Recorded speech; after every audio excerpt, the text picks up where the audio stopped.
Good morning, LinkedIn. Happy Friday. Back with another episode of Let's Build Community Content with Rob Jones. How you doing, man? What up? It is a Friday. It's a good day. It is Well, a good still day. sinusy and sniffly and whatnot, but we're here, man. Yes, we are.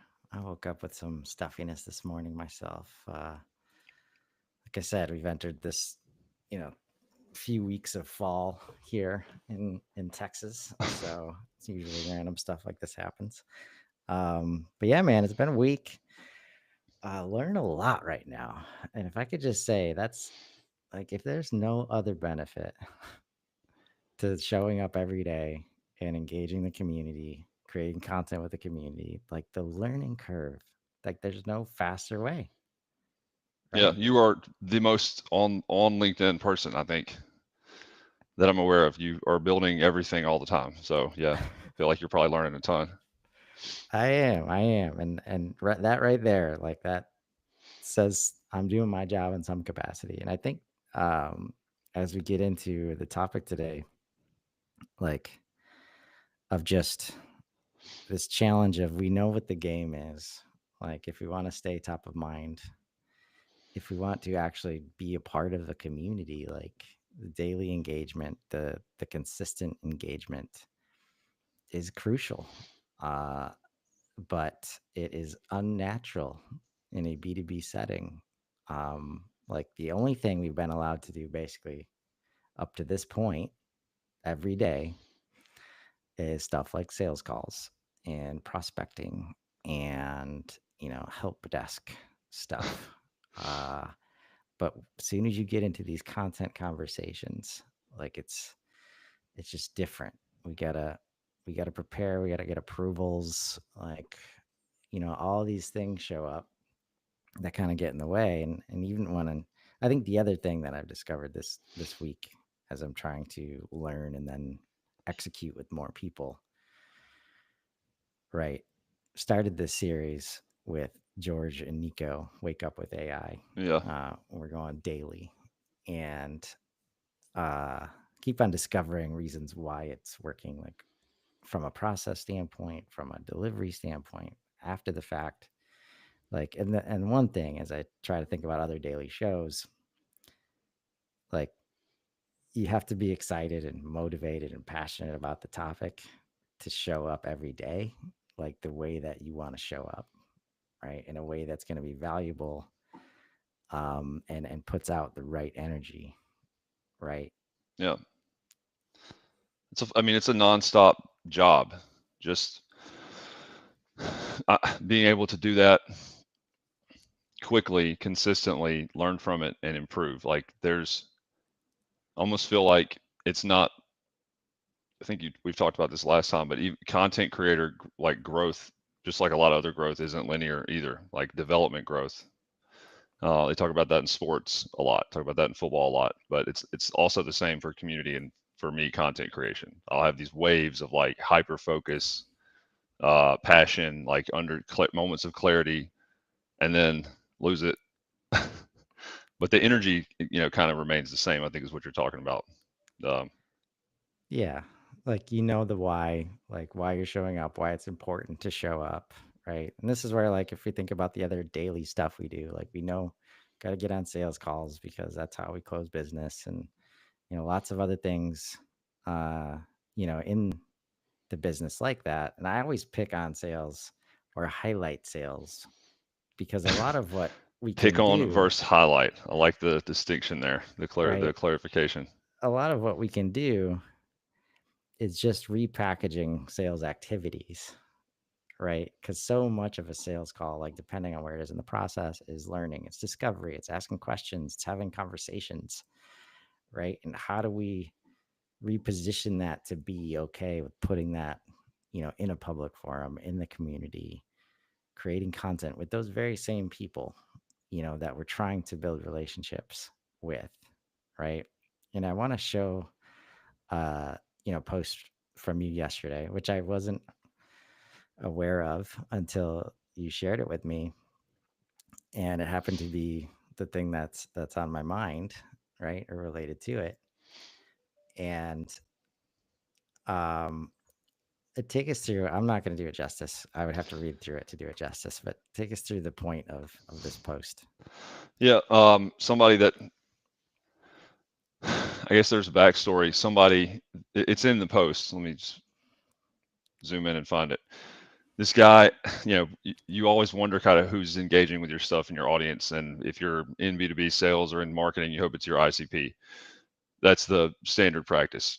But what about people who are not yet your ICP, or that won't ever be? Are they do they not deserve value, or can they not like derive value from what you're doing?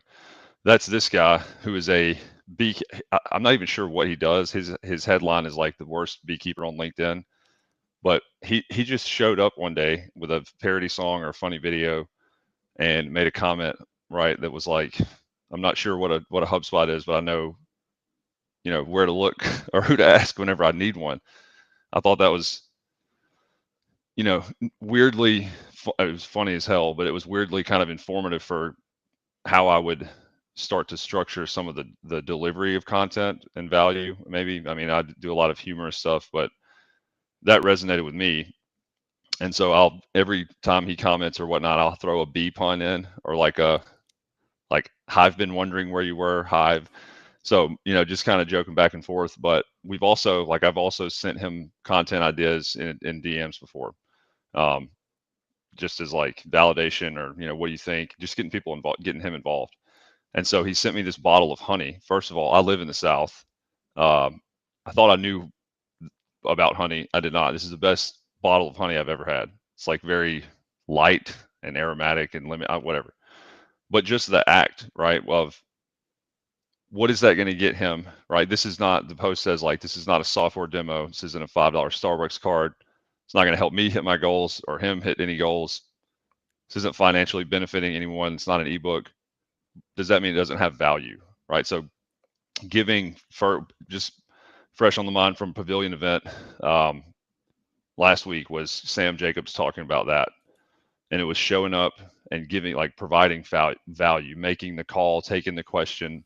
But it's also engaging with your audience. Like, there is a audience is inclusive of your ICP and your friends and network and coworkers and whoever else it is. I feel like, as you said, you're picking on salespeople or highlighting them, that a lot of times that engaging with anybody other than a target, which is more of a tactic, is seen as salesy, and there is like an end state or a motive. But giving value or giving content, whatever, giving of yourself or your time without expectations of a return, builds value, builds familiarity, builds trust, and it just kind of eliminates the time domain from the relationship, right? Like, can you imagine? Um, I mean, funnily enough, I kind of did this with my wife, but like I knew immediately, and we were married shortly after. But that the customer journey is not the same as an actual relationship.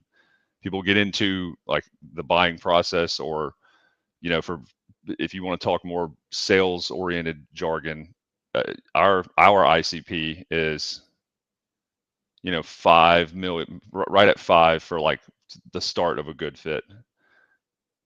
Does that mean one, two, three, and four people that are like about to have a seed route? Does that mean they're not like pre ICP?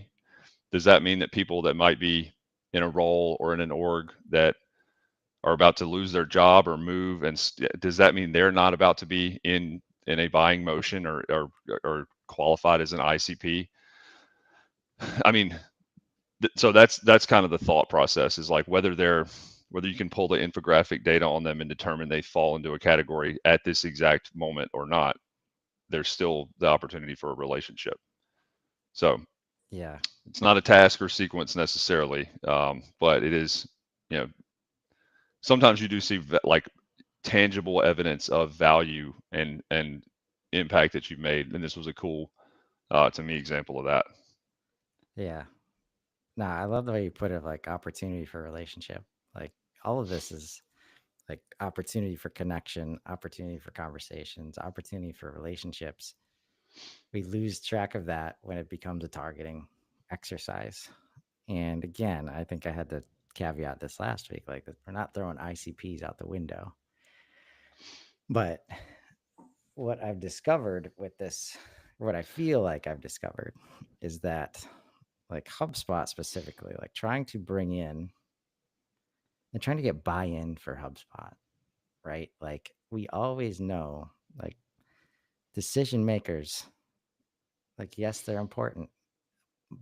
They're the most important, arguably, but there's other stakeholders that will and do stop the buying process. And I think as a community, as an ecosystem, we figured out how to speak the language of admin, of HubSpot admin, of the people in charge of CRM data, uh, RevOps, like the super users, if you will. Like there's a LinkedIn echo chamber, there's Sprocketeer, there's these places that you can go to and you're going to resonate. And I don't think anybody has successfully figured out the other users, right? And those are the users that will stop the buying process. They will stop the adoption process. They're also like can be your biggest champions if they understand what's going on and how you can help them. So we constantly think to ourselves, how can we educate this group? How do we get this group on board before, like, how do we get them aware of what HubSpot is, what it can do for them? But that the moment you target them without them knowing you, right? It can be the best messaging in the world, but if all of a sudden you show up at their door and it's like your exact title and the exact paint, it's like we know the game, right? So like this other, like building the familiarity over like the targeting, getting the messaging right. Like I'm not even looking at the messaging or the targeting. I'm not stopping to read unless there is some familiarity first, right? Yeah, we're about to go off on a tangent. I think we could. It'd be interesting how good you are with pulling numbers live. Like if you wanted to just look up some data points wherever, right? How many people changed jobs or got promoted in the last 6 months? Is there data on that? How many people moved? How many people got laid off? How many people changed careers entirely? How many, there's I could go on LinkedIn right now and change my job title arbitrarily, and then now I'm not in somebody's ICP for outreach. Like the ICP shit is a myth to me, if I'm being real honest. I understand that it's not, but it's not as black and white or crystal of like here's who I should be targeting.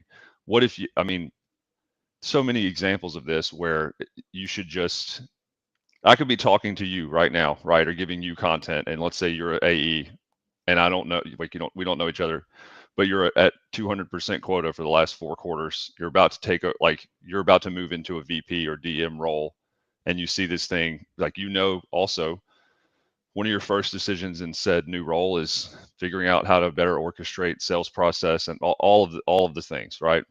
Well, if you get, I mean, within a week from seeing something for the first time or happening upon something or having a life context change, now you have tons of information about how to do that, right? So, like, yes, ICPs are I only joke about this at events and when I'm trying to scan badges and leads because I think it's funny.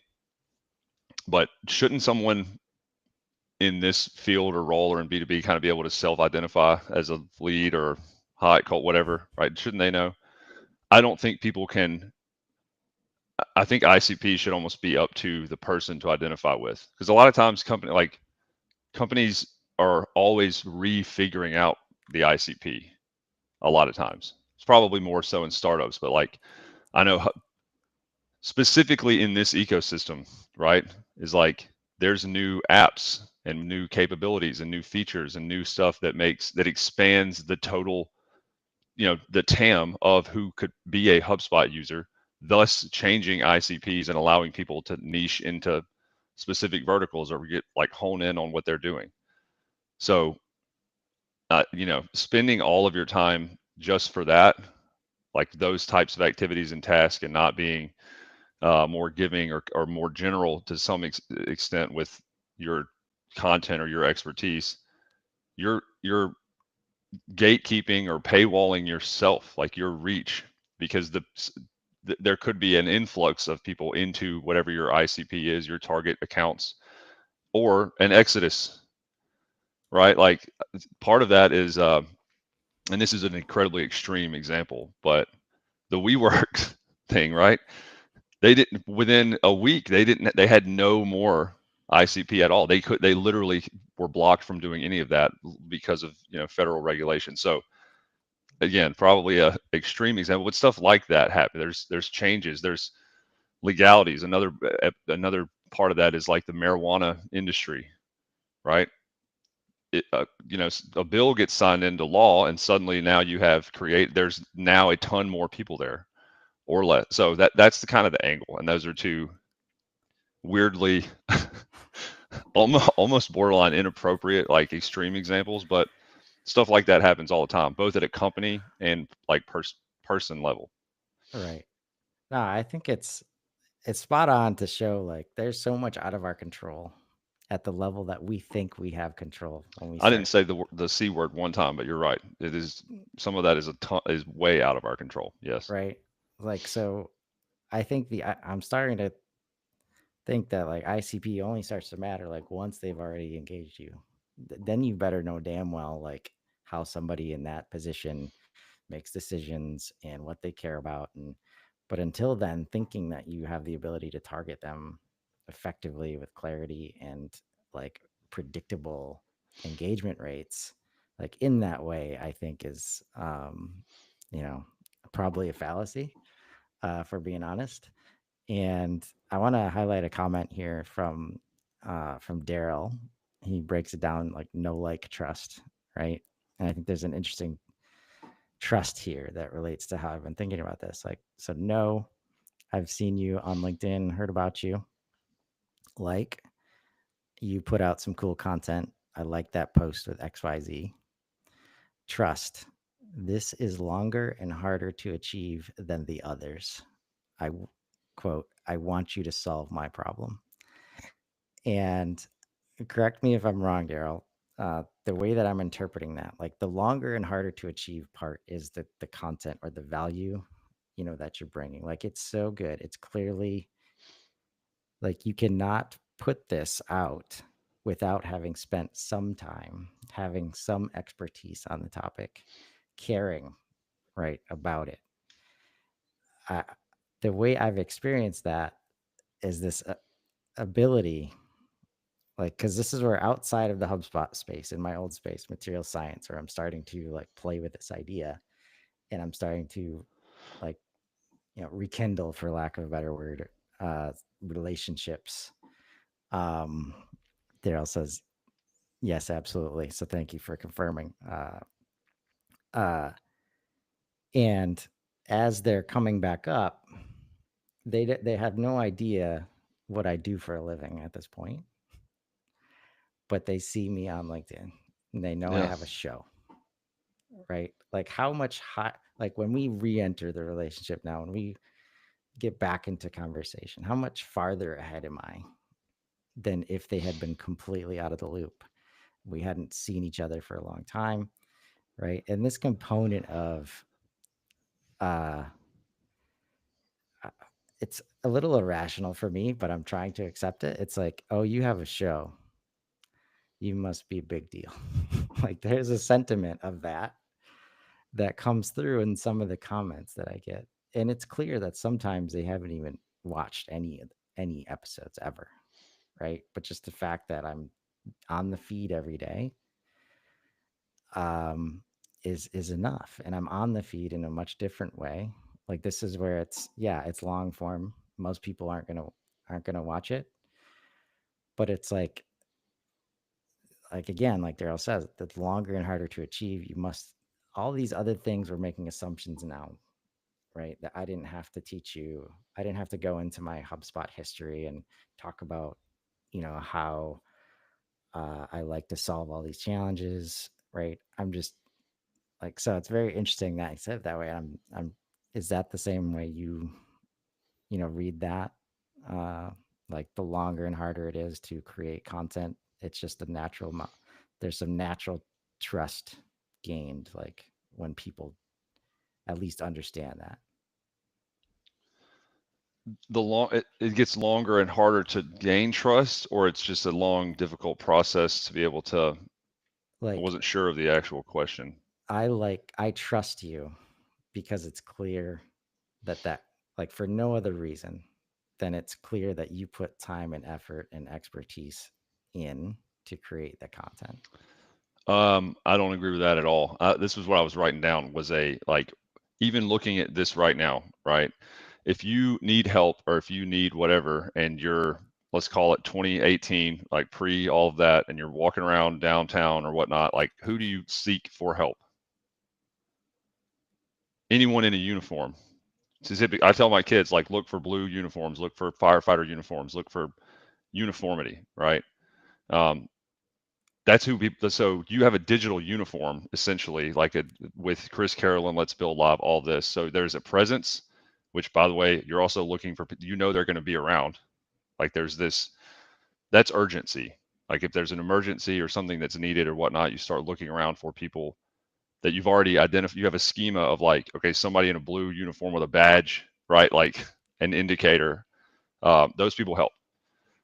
And we're I would say most people are wired to know that, like understand that from childhood. You doing this and being always available, like HubSpot 911, right? Having the badge, having the you. The reason I don't agree with you to your first point is because you said the guy said, it's trust. I trust you. I need you to solve my problem. But maybe he hasn't watched any. Maybe he hasn't watched all 3 hours per day, but he's just seen this so much. He may have seen 30 minutes of your total 6 hours of this week, but you're showing up with familiarity and with like a uniform of sorts, which we would, it's a brand or a logo, and you're also like the badge, the accreditation is part of that delivery mechanism. Right. So I So think that the fact that it's the third step in the process, like I think what you're describing is like the ability to know and like me first. Now comparing against other people who might be showing up in every day that you also know and like the type of content that is coming with that, right? correct, Builds or trust. maybe not coming with that. Right. So even if there's a bunch of people that have shows or show up or have a brand or logo, they may be doing completely different things. There's also people that are probably as good or better at solving that problem than you are. I'm just using you because that happens to everybody, but they're not Right. familiar. They don't have any sort of presence or uniform or whatever that is. So they're harder to find. Like that's part of what you're talking about is being easy to find. I had a chiropractor that one of the best things ever is like he did a lot of myofascial release on my shoulder and as a chiropractor he talked about diet and all this other non-spinal related stuff. He's like I'm trying to make you harder to kill, and that means you got to show up here. So you know you are harder to forget just almost by happenstance or accident whenever you show up all the time consistently. Yeah. It's not maybe the distinction there, a cool way to think of it is not like easier to remember or more familiar. It's like harder to get out of your damn head. I have that effect on people with some of the jingles and whatnot. It's like, damn, Rob, here you go again with HubSpot Christmas or whatever it is. So Yeah. No, it's useful. I agree. I think it's like we talk about the top of mind stuff there basically. And that's where I think what you're highlighting is that there's no shortcut and the order of these things matter. Like if this was my first week of doing this, it has no there is no matter about like the value of the content doesn't matter if I haven't been showing up. Like if the no like hasn't happened first, right? Is that Yes, fair? yes, Right? And I think like to qualify our previous point and not I don't think I have to try too hard to do this. This is why you can't shortcut with ICP, language and say, "Oh, if I title it like this, yep. they're going to watch the video." Like, no. That's not Speaking how of it works. language, here you go. This will this will be interesting because it's where I think part of where you're going. It's where we were going earlier. What if I were to ask you, like, give you a layup? Give me a word that starts with A, that is like the buzzword in RevOps. Authenticity In RevOps, and RevOps. Admin, alignment. Yeah, I mean, you alignment. both of those are right. Interestingly enough, I thought it'd be easier. So two good answers, and then the one I was looking for, alignment. Do you know what else aligns? Like, think about the word alignment, not in B2B, not in business at all. What else aligns? Spine, Planets. Like there, planets. and it's because there's a ton of shit that needs to happen for an event or an occurrence.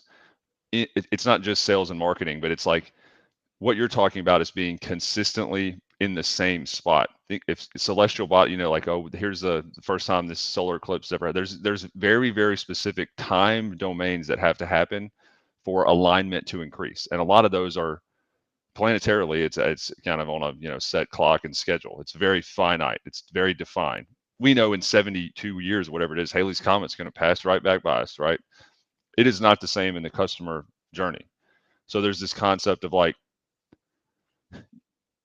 I call it like a pillar or that one of those Venn diagrams, but like you're in the middle, like your content is in the middle, and then like the customer journey is here,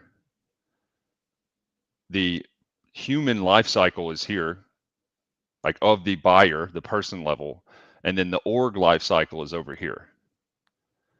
And so if you have like I've seen, so I mean, I was in sales for a long time, and was in sales for the first year and a half of RP. And you've definitely seen this, but how many times is it like you're a perfect fit, you're a perfect, like, this is the right fit, everything's right, we loved your team, best ever. If we'd have had 5K more in the budget, we would have done it. Or, oh my God, we just signed with somebody last week. Or that, whatever it is, maybe it's the person that's like, our champion just got married or moved or left the company. Everything else was pretty good, but this. So there's all of that stuff that you said earlier is kind of outside of your control. The thing that's in the control is being in the middle and having awareness of those other three, concepts, which is where the org is in their stage of development. Most of the time that's recurring revenue or employee size or whatever it might be. Then there's your DMs and your champions and your blockers, right? Where are they? Like physically, emotionally, where are they? And then there's over here the actual customer journey would be more a mix of the two, the people in the company and how that works and how available you are. But in the middle of that is content, value, education, whatever it is, awareness. So you can do a lot of that. It's weird whenever you think about doing something like this and considering it an inbound source, like a podcast, broadcast, long-term play. But it's not really that inbound if you're learning and then crafting your messages and content and targeting it to whoever you want to provide help and value for. So that's the visual I was trying to get to today, is this little pyramid of things to be considering whenever you're either unequally yoked to the outcome of content. Like, I've been doing this for 6 months, it's not working. Are you aware of are you aware of the persona level stuff of the people that you might be trying to sell to or get in front of? Are you aware of the org level stuff? Are you aware of one of the really cool things? This is I don't know which one this would be, probably customer journey, but the buying season for Mm-hmm. NFL teams is like March.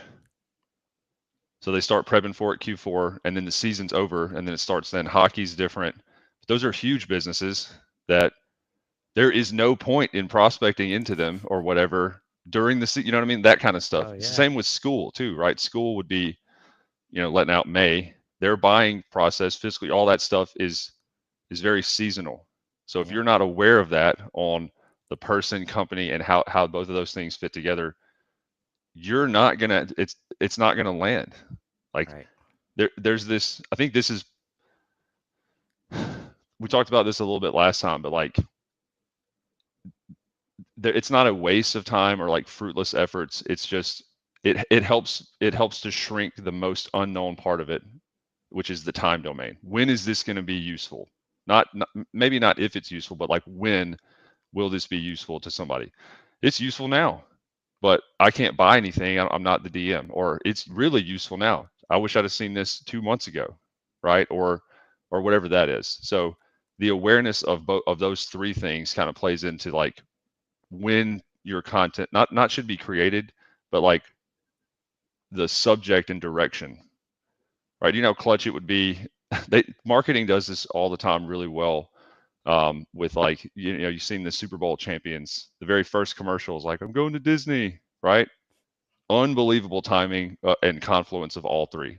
How do we have that effect on people that like just you know got a renewal on their Salesforce contract or whatnot, popping into their DMs with like, saw that contract for their 5 years, and it sucks. That's timeliness and it's awareness of the three concepts. Oh man, I'm getting a little emotional over here. Like how powerful that was. It connects to, you know, George and I went over the last pillar, humanity, yesterday. Yep. Um,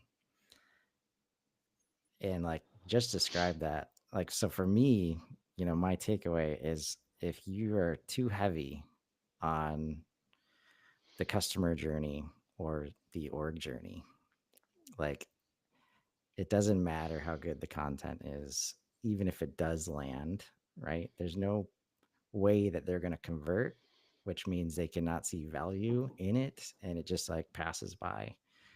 Yep. But the more like if you always have the human life cycle like front of mind and you're considering that,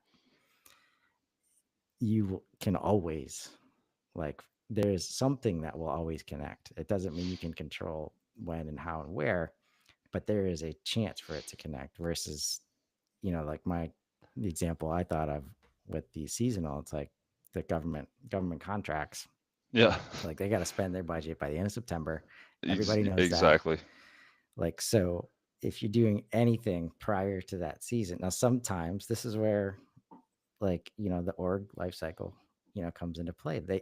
They might have 6 months of decision making meetings and things like that. So you do have to start, you know, way over here. Just like don't make the messaging about conversion because they cannot. Like don't add them to your pipeline forecast, right? Yeah. And that's where it's like these things are definitely out of our control. Well, some of But this is to me, it's not redundant, but it's obvious that healthcare businesses, people that sell into schools, people that work with a lot of government contracts know this stuff. That's fair, right?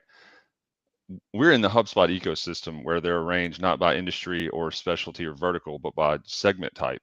So if you're a HubSpot sales rep and you are not aware and have done like industry research from a sales motion perspective on when to get in front, who to get in front, like, you know, you're not probably not going to be that successful, especially in ABM. Like I know the account list, you need to know that per industry, and that's one of the glaring holes of how their entire sales org is structured. I think because then it becomes you have to get in, especially up market, like industry experts or people that are very specific to manufacture. Like that, you see all this stuff now with HIPAA and with other specifically vertical plays.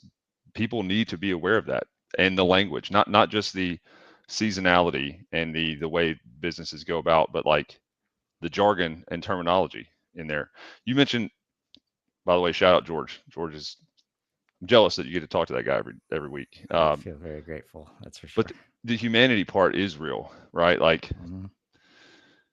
whether so here's this example. What like let's say you care a lot about renewable energy.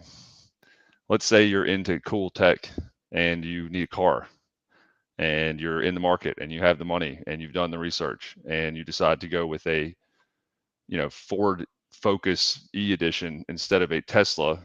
Why do you think that might be? Because of like who their figurehead is and and whatever his values are. You can have the same impact as now as like a personal brand where it's I bought merch from Max and from Will Aiken. Just I don't need it. I just like them as people. So you can really from that perspective, like whether the data is right and whether hey, we're a good fit partner ICP, like, but I hate that guy. Or there was some other competition around, I love your CEO or your head of ops guy is a genius or whatever else.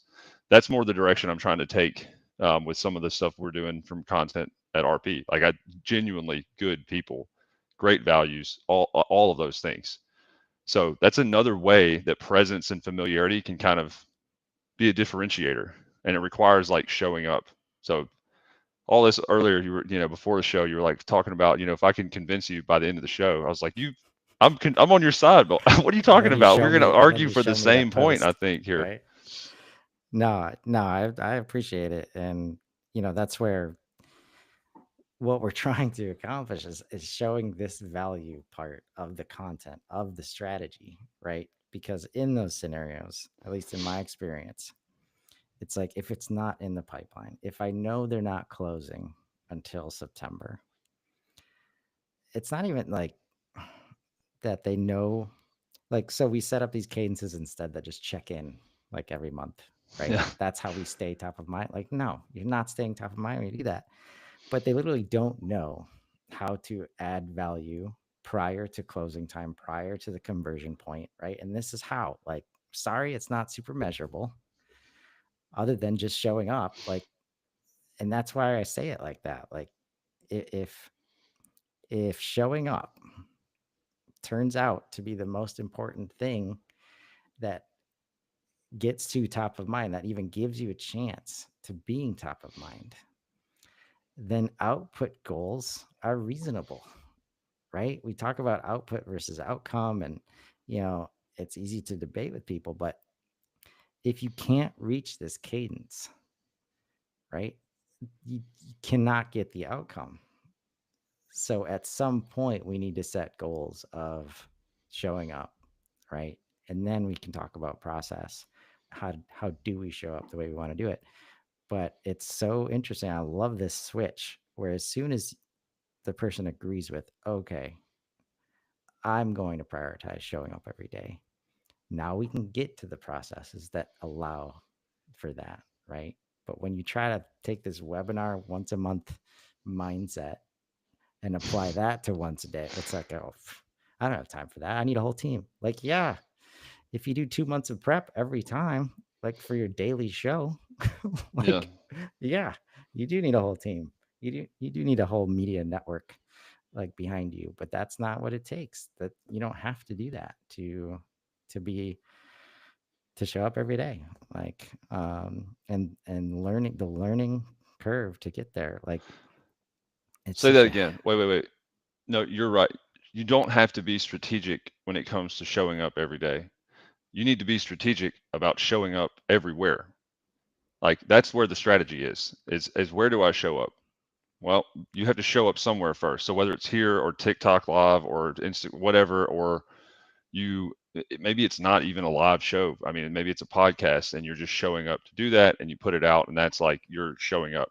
You can then figure out where that's resonates and where to put it and how to scale that. You cannot there's no way you can do this right now and also be in another pod. Of all people, what's funny is you probably could. You probably created like Carolan bot, and you're doing another show somewhere else right now. But I mean, honest, are you? almost. Are you in Yeah. three places at once? So, like, aside from that, there's no way you can. There's only a certain finite amount of time and energy and whatever you have. As much as you want to show up, whatever, you don't have to be strategic about showing up. But the strategy comes in after you do that. Is like, where does this need to go? How can I refine this message? How can I now think about getting this, like this content in front of people that might find it value. That's strategic. Yes, that does require tactics, strategy, whatever else. But actually being anywhere in the first place does not. It requires commitment. And that's what a lot of people do not have. Is like if they don't see results within some predetermined time frame, they're out. And everything in business is measured on a time domain, ROI, how long, like so yeah, I agree with that a lot. I just wanted to add the addendum of like No, there is it's strategy secondarily, I would say. right. No, and you reminded me of how I got started. Like, because I've been a LinkedIn fan like since like 2020, right? And they're so clear. You see all the case studies about 30 for 30 is all it took, and then bang, like the habit was built, and very clear what kind of results I was going to get. It found my voice, all of the above, right? I could not get myself to do that, even though I was giving that advice like every day, right? Tried writing posts, right? I see, you know, every day, like people are at creating videos of like how to's or this is the latest update. It's always, you know, pre-recorded on demand. Like that wasn't resonating with me. I could visualize what it was going to be, but I couldn't get myself to do it. Right. Maybe I wrote some blog posts. But then once I saw like, so it's like, okay, how am I going to show up every day? How am I going to start shit? Like Kyle's doing it. Like it can be done, right? What Yep. do I need to do? Like, what is my strategy? And that's where, okay, LinkedIn Live, you know, I think is underrated. I'm just going to start press and play there. If I do it there, it gets distributed at the same time, right? So that's the best place for me because I feel like I can show up and just share my thoughts in a valuable, passionate way. And we'll start there. And I think that's thank you for adding that because I think that's where I was. It can look very unintentional, you know, sometimes, but that part was very intentional. Like, what is going to allow me to show up every day after I make the decision to want to do that in the first place, right? Yep. I'm trying to figure out now how to show up. So it's part of why I wanted to be doing this with you. But I want to show up with more, like less thought and more emotionality in content. Not as live, yes, live, but specifically. And I told you I was a behavioral therapist for a while. Like that's what I went to school for. So there's this TFA, thought that's like you think, then you feel, then you act. Think, feel, do. I've seen all kind of different charts and graphs. That's how the brain works. But a lot of times, this was the whole Hubvolution concept: is that a thought at the top level that's been ingrained for so long turns into an ideology or a belief. Those are really hard to challenge. And so, Salesforceism or Salesforce doctrinology was that this is the only way to scale, past whatever. That is not true. The only way to challenge beliefs effectively, rather than just being like, hey, those headphones don't work. It's not rooted in logic. The argument isn't necessarily rooted in logic. It's dismissed. And so showing up with an opinion, like a provocative thought provoking, emotion eliciting opinion or stance, really, you might call it, is the way to get people to rethink and recategorize their belief. Why did this make me feel like this? Like that is, I'd say that's cognitive behavior, you know, therapy one-on-one is mirroring and listening and whatnot. But you think, feel, act. There's this belief or doctrinology up top. And so the reason the whole episode, what we talked about up front, was like, how do we bring a B2C mindset to some of the content? Think about any B2C content you've ever seen that's really good. For me, at least, it's why did I just cry at this Dockers commercial? Like, or oh my gosh, I just laughed my head off, or whatever, right? That allows me to challenge the way of thinking of the product or whatever's being offered. It's like, damn, I like Noble shoes up until now, but man, LeBron and his kids with him now, and that is an easier way into having influence over a person's constructs is through the emotional route. There is not hardly any of that in B2B. It is very dry. It is very numbers driven. It is very, well, I mean, we're Yep. seeing a lot more of that. That type of content resonates, I would say, whether you agree with it or not, more with everybody. But there hasn't been the connect of value and education to that. It's usually, this is what I'm struggling with. How do I not? How do I show up as both? Somebody that elicits an emotional reaction, a laugh, a whatever, and teach somebody something. Like that's why edutainment is working better now. I think it's just hard to do. Um, it's hard to balance.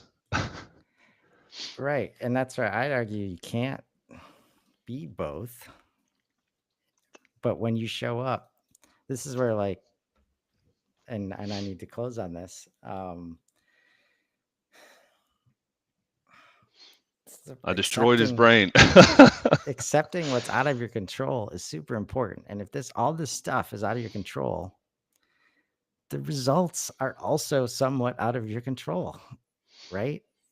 And if you don't show up authentically, passionately, consistently, all the time, you cannot get to the education that you want to provide because they can't know and like you first, right? Yeah. Because in order to provide the education and have it sink in, like you say, to really, you have to wake them up at some point, like through the knowing and the liking. And now it's like, okay, we're open to trust.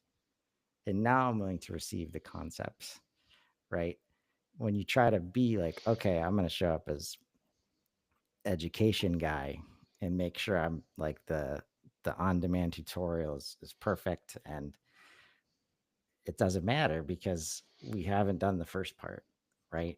So Yes. I would argue like we all need to figure out the first part and then watch what happens. And that's a lot of what I've seen. Like I've really prioritized the content creation, the long, like the conversations, the conversational style. Because if we don't do that, then we don't get the clips. We don't hear the knowledge coming at us in different ways, and the education will not happen. So I appreciate you, highlighting that. Yes. And this has been another awesome episode. I'm really excited that we get to do this every Friday, and I appreciate you. Um, and so, as you guys are thinking about that, if you need a container to think about this, think about your buying cycles. Think about what you'd love to be talking to them about, like before closing time, outside of closing time. Like if you just were next to them, you know, at the bar, at the bowling alley, wherever, like how could you connect with them? Like if you just took yourself out of the sales seat or, whatever seat, right? And find those opportunities and let's grow. Have a Let's great grow. day, everybody. Thanks, Chris.